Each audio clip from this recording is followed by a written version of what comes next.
قل أوحي إلي أنه استمع نفر من الجن وزهق الباطل إن الباطل فقالوا إنا سمعنا قرآنا عجبا.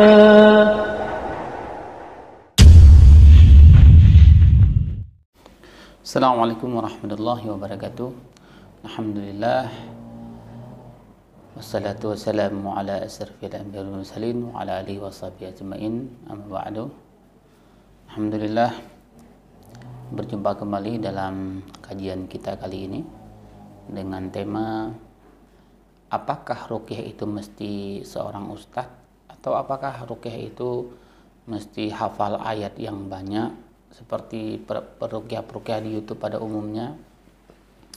Nah, saya ingin menjawab hal ini dengan sederhana saja sebenarnya.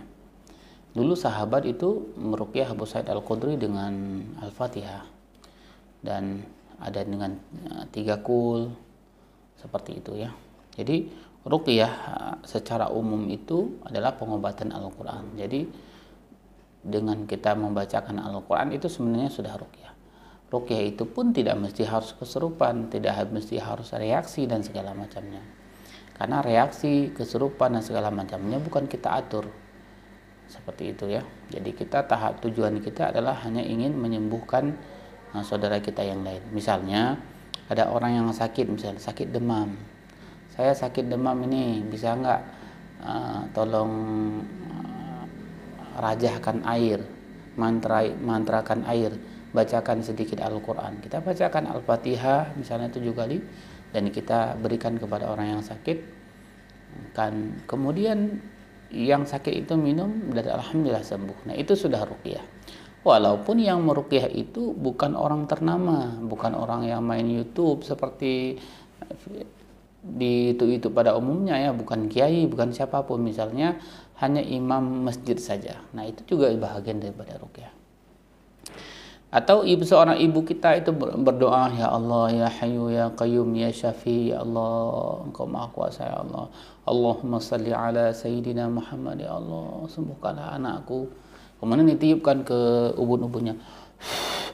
Ini pun sudah termasuk ruqyah, sahabat.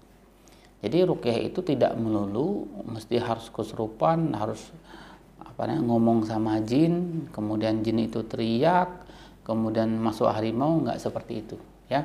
Jadi Anda di rumah, sahabat-sahabat di rumah itu bisa mempraktekkan ruqyah kepada anak. Misalnya kita biasa minum dengan pakai dengan dispenser kan sekarang. Nah, coba baca sebelum masukkan air ke dispenser itu, bacakan Al-Fatihah 3 kali, ayat kursi 3 kali, Qul Falak An-Nas masing-masing 3 kali, kemudian berdoa kepada Allah, bacakan salawatnya, sebut nama Allah, berwasilah dengan nama-nama Allah, sebutkan, tiupkan, dan diminum oleh keluarga. Ini pun sudah bahagian daripada ruqyah. Nah, kalau ruqyah penyakit psikis bagaimana? Kalau ruqyah penyakitnya gangguan jin gimana? Kalau ruqyah penyakitnya sihir gimana? Kalau ruqyah penyakitnya ain bagaimana? Nah, ini tentu harus kita belajar. Sama seperti ibaratnya seperti seorang dokter. Pengobatan itu tidak mesti harus dilakukan dokter kan? Misalnya luka, kita taruh obat. Nah, itu kan untuk supaya kita cepat sembuh. Tapi kalau dia harus operasi, kan sudah bukan bidang kita lagi. Kita harus belajar lebih dalam. Namun juga pengobatan, dan itu pengobatan terus akan berkembang dan terus harus kita belajar. Ada ahli di bidangnya. Jadi jangan juga kita menyalahkan orang yang meruqyah orang gangguan santet, gangguan sihir, kesurupan. Apa itu ruqyah kesurupan?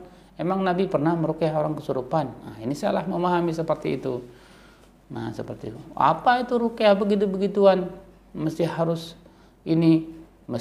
mandi di tanah, mesti harus mandi mesti harus pakai minyak zaitun, mesti harus begini. Nabi kok nggak buat seperti itu? Kalau aneh-aneh aja ruqyah. Bukan begitu juga.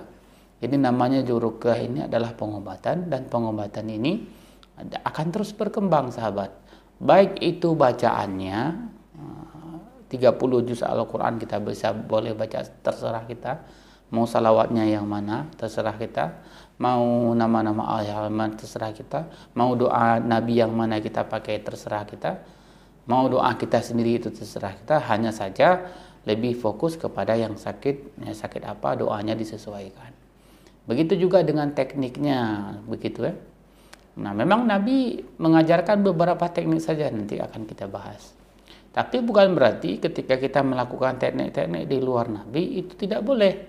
Kenapa? Karena ini bukan ibadah mahdhah, ini sifatnya pengobatan. Jadi pengobatan itu berubah-ubah itu biasa, sahabat. Maka Anda, sahabat sekalian, ada gangguan atau sakit, silahkan lakukan ruqyah dengan penuh keyakinan, berwudu terlebih dahulu, sholat hajat 2 rakaat, mohon kepada Allah, kemudian bacakanlah Al-Quran kepada orang yang sakit dengan niat, ya Allah sembuhkanlah dia. Insya Allah Allah akan membantu kita. Selamat mencoba di rumah. Yang penting yakin, jangan ragu-ragu. Kenapa? Karena doa kita saja Allah terima itu. Doa kita terhadap penghuni kubur saja Allah terima di alam barzah. Masa di alam dunia Allah tidak terima? Ini masih alam dunia loh. Kita berdoa kepada orang yang sakit. Kan masih alam dunia nih, masih nampak orangnya. Ya, kita masalah di sini adalah masalah iman. Yakin sepenuhnya kepada Allah, insya Allah Allah akan mujarabkan bacaan sahabat sekalian. Insya Allah ya, selamat praktek di rumah ya. Assalamualaikum warahmatullahi wabarakatuh.